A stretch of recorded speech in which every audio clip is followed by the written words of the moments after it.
Welcome to That's Good Sports. I am Brandon. Damn, the Washington football team just can't catch a break, Perna. Head coach Ron Rivera has been diagnosed with cancer. That will be today's main story, and I'm going to say something I never thought I would say. I feel bad for Washington. The Broncos may be looking to add depth at linebacker after Todd Davis went down with a calf injury. I'll make my case for the team to sign controversial linebacker Vontaze Burfict. Hell, they took a flyer on Adam Pac-Man Jones 2 seasons ago, and unlike all of his actual crimes, Burfict's only crime is hitting dudes in the face on the football field and turning Antonio Brown into a monster. The Chiefs will not allow Native American headdress at their games this season, and there will be no cheerleaders or mascots at the games either. Whew. That's good sports.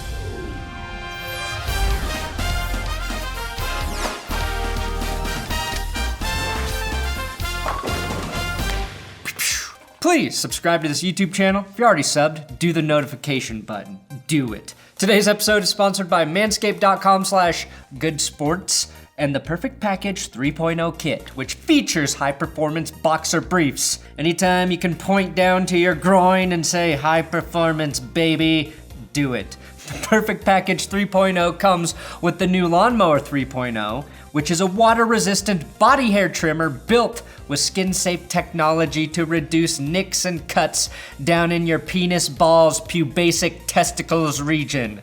Once you have your crotch manscaped to your liking, cover those family jewels with Manscaped's anti-chafing cooling boxer briefs. Your balls, they need to breathe. They're basically the lungs of your lower half. These boxers help you do just that, as they're made from a super soft Contour Flex material, which is a microfiber blend that also repels moisture.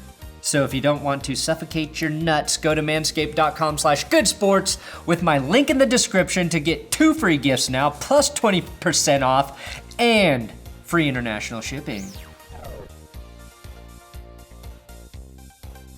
I can't remember an NFL team having a worse offseason than what we watched the Washington football team go through these last 6 months or so.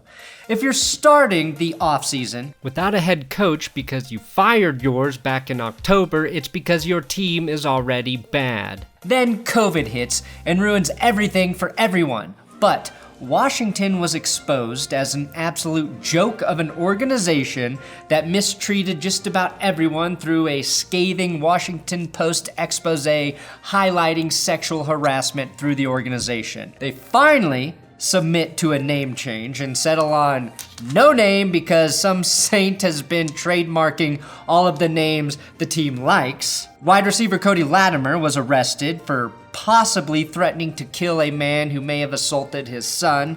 Darius Geis was arrested for some disgusting domestic violence allegations. Oh yeah, and now Geis has been accused of raping 2 women while in college at LSU. And despite a regime change, left tackle Trent Williams still wanted to get the fuck out of Washington, so they sent their best lineman to San Francisco and got a 5th rounder in return. And after enduring all of that, how is Ron Rivera repaid? With fucking cancer. With some bullshit way your own body tries to kill you. No, I am sick of this shit, 2020. I am sick of it. Just stop. Here's the good news. They caught the cancer early, and the people who caught it weren't the idiots who kept telling Trent Williams to not worry about the cancer growing on his head. And as cancerous as the Washington organization has been, I am 99% certain Rivera didn't catch it from a toilet seat at the facility. Despite the type of cancer sounding like a secret agent octopus, squamous cell carcinoma, a form of cancer in his neck. They caught it early, and they believe it is very treatable, a very treatable form of skin cancer, and is usually not life-threatening when detected early. Rivera also plans to continue coaching while undergoing treatment. If Rivera does have to miss any time, the team is in pretty good hands with Jack Del Rio, who has tons of head coaching experience and interim head coaching experience when he was with the Broncos. And I say that knowing full well Del Rio is a bit of a loony on Twitter. Rivera won't be the first head coach to go through a football season while dealing with cancer treatment. Chuck Pagano, as the Colts head coach, was diagnosed with leukemia in 2012, missing a big chunk of that season while receiving treatment, and then returned to the team around Christmas time.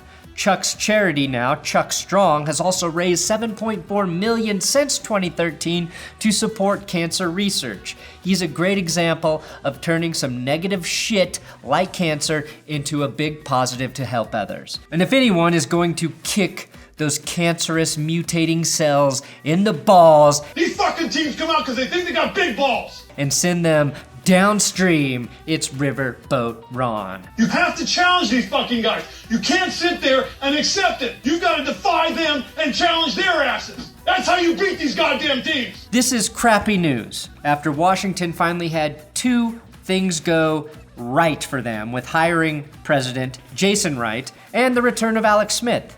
Since I am growing very tired of poo-pooing on the team with no name, I am going to remain hopeful this ultimately turns into a positive for them. I hope Ron Rivera comes out of this thing stronger, and that he will lead by example as the team culture is truly reshaped in that organization. If he beats this, and you have Alex Smith in the locker room, it will be impossible to be a young player on that team and complain about anything. Playing time, having to practice too hard, when the two team leaders beat cancer and survived 17 leg surgeries. Coach, I'm pretty tired. Could we stop running these drills? Did you beat cancer this year? No? Then get the hell back out there and start doing wind sprints. Obviously, the twist here is that COVID-19 is still out there. And if you are a person who has cancer or who has had cancer, you are at greater risk of suffering complications from coronavirus. So, Rivera is going to have that weighing on him on top of the impossibly heavy weight that comes with a cancer diagnosis. Here's to wishing Rivera a speedy recovery. And to Washington, all I ask is that you do not do anything stupid that forces me to rip you for at least 6 months. Good luck, Rivera. Congratulations to Emmanuel Acho for becoming the first black man that Roger Goodell has ever talked to. Acho teased this interview between him and Goodell on Twitter. If you were to publicly express your remorse, apologize to Kaepernick, what would you say?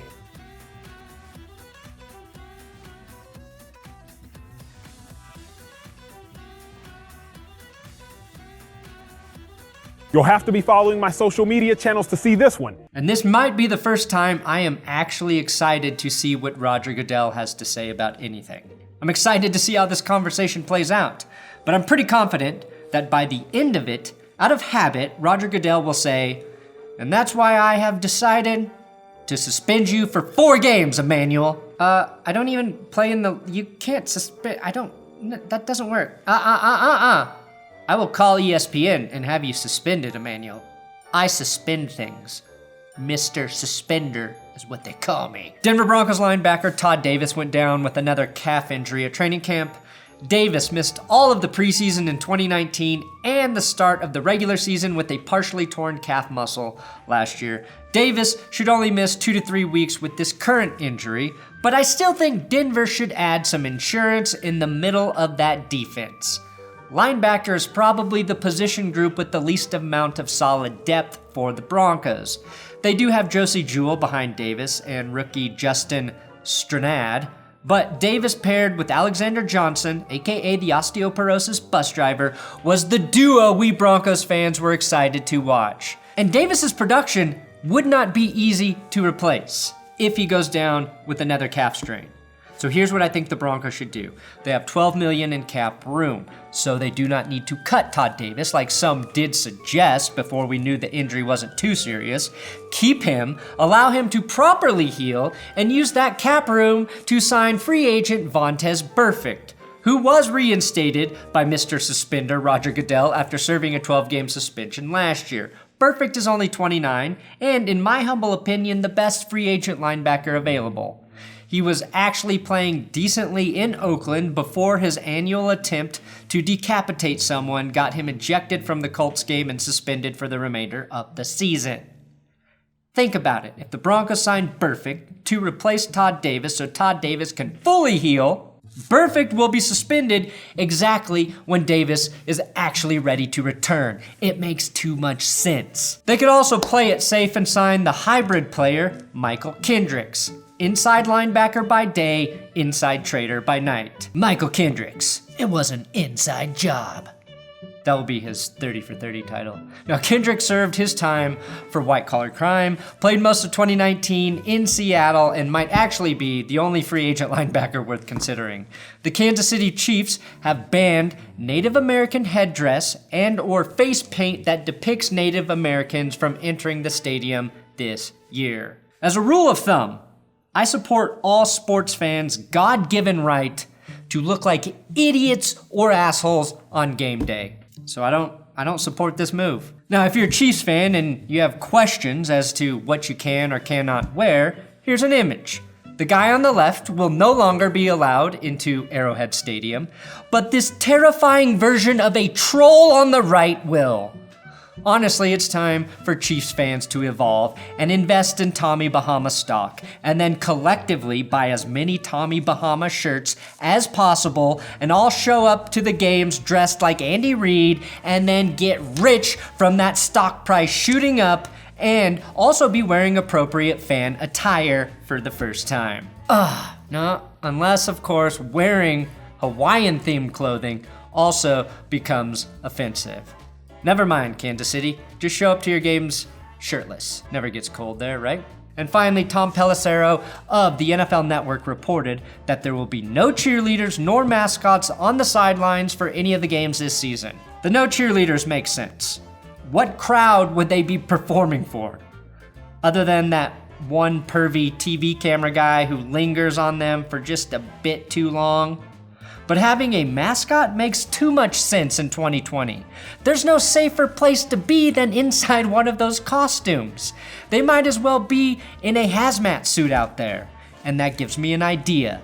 I will no longer be wearing a cloth mask when I leave the house. I will be wearing the face of the deceased Boltman, former mascot of the San Diego Chargers. Safety first, San Diego. Thanks for watching another episode of That's Good Sports. Please subscribe here on YouTube. If you've got the time, share this video with some idiot who needs to see it. Hopefully somebody you don't respect, but think they'll like me. That's called word of mouth market fudge.